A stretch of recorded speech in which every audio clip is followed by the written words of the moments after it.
Well, tonight, a divided house. Azimio One Kenya coalition is not speaking the same language post the National Dialogue report.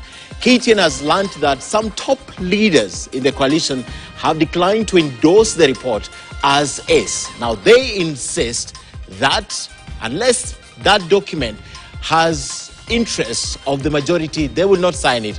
Now, they say without a provision that takes care of the high cost of living, they want out. Well, Raila Odinga then released a statement noting the difficulties his team has had attempting to bring up the cost of living on the table and how the Kenya Kwanza side flatly declined their overtures, saying the cost of living is part of their larger agenda that cannot be discussed on that table. And because of this, the Azimio leadership, some who paid the price to bring the government to the table during the Maandamano, feel that they have been shortchanged.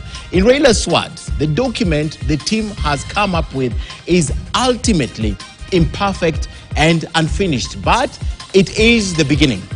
Father Raila Odinga says that his team realized that the whole issue of the cost of living is extremely sensitive in the Kenya Kwanza circles because it is a gravy train in which many corrupt interests have converged. But is this all that is in that document?